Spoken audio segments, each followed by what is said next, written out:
Être mis à la rue par un propriétaire abusif parce qu'on ne parle pas l'hébreu, avoir des problèmes de fiches de paye, ne pas être payé parce qu'on s'est fait escroquer par un patron vraiment malveillant et surtout ne pas savoir comment se défendre.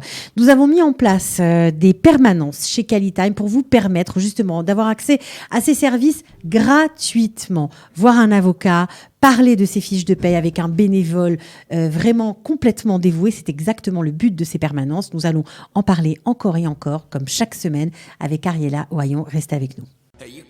Ils offrent leur temps et leurs compétences aux Olim qui en ont besoin. C'est le Qualitime. Et oui, c'est un peu un ton dramatique pour parler de ce sujet, mais c'est vrai qu'on ne se rend pas compte. Il y a des gens qui se font escroquer, des gens qui vivent dans des appartements insalubres et sous prétexte qu'ils ne parlent pas l'hébreu, eh bien, soit payent des réparations qui ne leur incombaient pas, ou soit souffrent d'une situation qui ne devrait pas exister si seulement ils pouvaient se défendre. Alors, c'est pour ça que vous avez mis en place ces permanences. Ariella Oyon. Oui. Bonjour Cathy. Bonjour. Non, parce que je suis énervée. Ah. Non, mais c'est vrai, il faut profiter de ces permanences parce que vraiment, ça peut changer tout à fait le quotidien de certaines personnes. Exactement. C'est pour ça, on a eu une période où on était aussi inondés de demandes dans ce domaine-là. Oui, il faut comprendre que le Qualitime, eh bien, vous répondez aux demandes, en fait. En fait, oui. Plus on a de retours, en fait, et mieux on peut savoir sur quoi on peut s'améliorer et s'adapter aussi. Et cibler les demandes et offrir un service gratuit en fonction des demandes. Exactement. Alors, là, on a parlé, par exemple, des problèmes de voisinage, mais il y a beaucoup d'autres sujets qui vous sont demandés, par exemple, je crois, dans le domaine du droit du travail.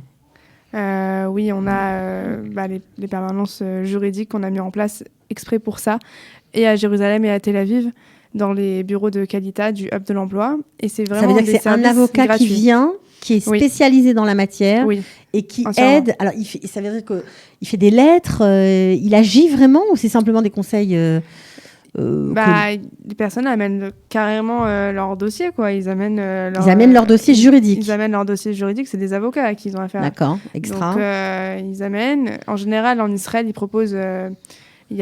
ça existe des avocats gratuits, mais c'est des Israéliens, ils parlent hébreu.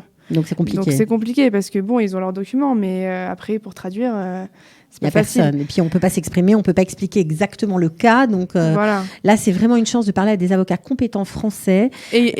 Français et ils parlent aussi hébreu. Mais bien sûr. Donc c'est ça que c'est l'avantage, quoi. Ils peuvent traduire, quoi. Donc vous avez toutes sortes de questions, des questions de femmes enceintes, des questions de droit du travail, c'est-à-dire est-ce qu'on a le droit à des congés quand on vient de commencer un nouveau job, est-ce que on peut m'obliger à travailler sans cesse alors que ça fait 2 ans que je suis dans la boîte sans congé payé. Je vois des questions, j'hallucine en fait. Je me dis c'est pas possible que, ça me fait de la peine surtout. Je me dis ils se font avoir et voilà, parce que je pense que je suis pas avocate, mais quand je vois des questions qui vraiment paraissent évidentes, je me dis c'est pas possible d'être naïf comme ça me fait de la peine en fait, cette naïveté. Il y a aussi tout simplement, au-delà de la naïveté, des droits. Par exemple, une femme enceinte qui travaille a le droit d'allaiter pendant 1 heure par jour.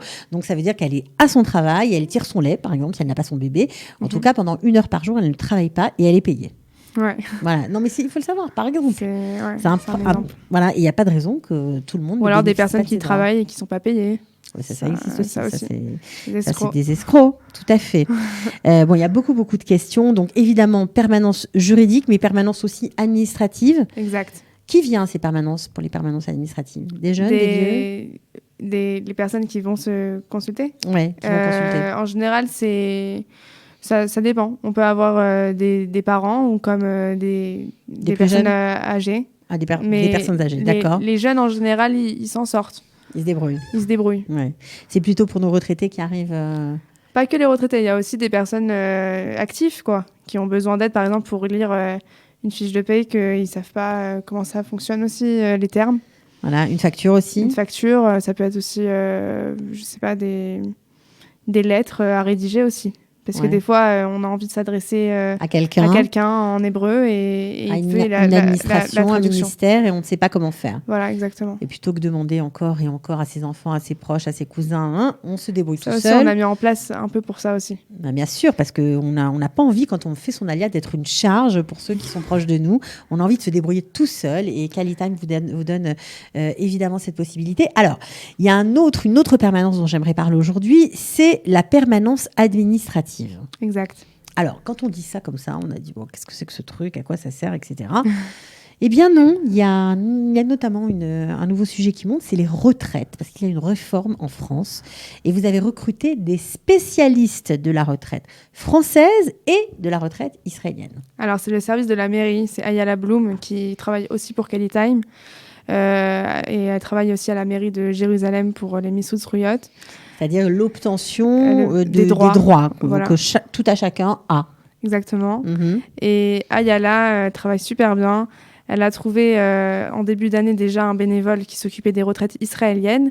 Mais là, récemment, elle a trouvé aussi un bénévole pour les retraites francophones. Voilà, alors, toutes les questions que vous vous posez sans cesse, que vous posez à vos enfants qui n'ont pas de réponse pour vous. Est-ce que je dois déclarer à l'administration fiscale française que j'habite en France? Est-ce que je dois rapatrier ma retraite sur mon compte israélien? Qu'est-ce que je dois faire? Est-ce que je suis assujettie à la CSG? Et j'en passe et des meilleurs. Eh bien là, vous pouvez avoir des réponses avec des professionnels, tout simplement. Et ça, c'est génial. C'est quand la permanence administrative? Alors, à Jérusalem, c'est tous les mardis. Ok. Et il faut appeler le 02 502 04 44 pour l'inscription. La permanence juridique? La permanence juridique, alors on a à Tel Aviv et à Jérusalem, c'est tous les mercredis. D'ailleurs, la semaine prochaine, donc mercredi en début de mois, donc tous les premiers mercredis, tous les premiers mercredis des débuts de mois, on a les permanences juridiques. C'est tous les mercredis de 10h à midi et à Jérusalem et à Tel Aviv. Ok, bon alors il y a une permanence administrative qui ne remplit pas, c'est à Tel Aviv, c'est-à-dire qu'il y a un bénévole extra qui donne de son temps et il n'y a pas assez de gens qui viennent, alors qu'on imagine qu'il y a beaucoup de gens qui vivent à Tel Aviv qui ont besoin d'aide. Qu'est-ce qu'il propose, ce bénévole? De traduire des documents?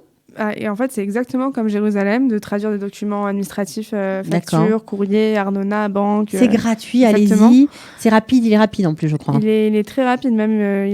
Je sais qu'il a même accompagné aussi des Olim directement dans l'administration après. Donc, franchement, il est adorable et voilà. Donc, n'hésitez pas, il faut en profiter. D'accord. C'est gratuit. Ok. Alors ça, c'était pour les permanences. On a fait un petit point. C'est vrai qu'on se rend compte que ça peut rendre énormément de services à beaucoup de gens. Maintenant, je suis obligée de revenir sur l'émission de la semaine dernière, l'aide aux devoirs, et de vous remercier parce que vous avez été très nombreux à nous suivre et surtout à vous manifester. Donc ça, franchement, c'est génial. Maintenant, il manque encore des bénévoles à Hedera, Beth Shemesh et Tel Aviv. Alors, pourquoi c'est tellement important d'aider ces jeunes? Ah là là. Parce que, comme je l'ai dit la semaine dernière, c'est vraiment nos super-héros. C'est des personnes que, ils aident les Olim psychologiquement parlant, parce que, c'est des petits qu'ils aident. C'est des petits enfants aussi. Ils les rassurent, les enfants. Ils se disent, t'inquiète pas, tu vas réussir, et ils vont les aider dans leurs devoirs. Moi, je trouve que ça, c'est un projet super beau, quoi. Il me tient vraiment à cœur, ce projet. Et les parents aussi, ça leur enlève une charge. Parce que, les parents... Et émotionnelle, et financière, exactement, et organisationnelle. En général, ces bénévoles à Hedera, Beth Shemesh, Tel Aviv vont aller chez des gens, c'est ça? Dans les familles directement. Dans les familles. Voilà. Mais c'est pas loin de chez eux, c'est ça qu'il faut préciser. C'est dans le quartier, en fait. Nous, on fait des recherches via Google Maps. On est là, on met les 2 adresses, on voit si c'est le plus proche possible, et voilà. Et en général, ça colle. Alors, sachez que dans ces villes, il y a 200 enfants qui ont appelé au secours, qui ont besoin d'aide gratuite grâce à un bénévole, peut-être vous. Donc, manifestez-vous. Si vous habitez Hedera, Beth Shemesh, Tel Aviv, allez-y. C'est 1 heure de temps, 2 heures. Je précise, c'est des petites classes, c'est pas très compliqué. C'est pas très compliqué. C'est hébreu, mathématiques ou Kodesh qu'on peut choisir comme matière pour aider. Et voilà, après, les parents, ils ne parlent pas l'hébreu, c'est ça qu'il faut rappeler surtout. Ils sont largués pour ces devoirs. Donc, si on peut avoir encore un peu d'aide, s'il vous plaît. Un peu d'aide de bénévoles. Voilà. Sachez qu'on dit toujours que les francophones ont du mal à se bouger, etc. Moi, je ne suis pas d'accord. La preuve, ce projet, Qualitime, en est la preuve. Mais montrez-nous que nous avons raison. Allez-y, décrochez votre téléphone, montez sur le site internet, remplissez des demandes et aidez ces jeunes enfants qui viennent de débarquer en Israël et qui ont besoin d'un petit coup de main pour aller mieux à l'école, pour aller mieux dans leur vie, tout simplement. Et ce sera vraiment un petit geste pour un grand résultat. On vous dit d'abord et en avance, merci. On se retrouve la semaine prochaine, nous ? Oui, bien sûr. Bon, ok. On redonne peut-être le site pour... voilà. Alors, parce que vous allez le faire tout de suite. Vous allez tout de suite monter sur le site et vous allez vous connecter et vous allez vous inscrire. Alors, www.qualitime.org.il. Ok, extra. Merci beaucoup. À bientôt. Ciao. Merci, au revoir. Ils offrent leur temps et leurs compétences aux Olim qui en ont besoin. C'est le Qualitime.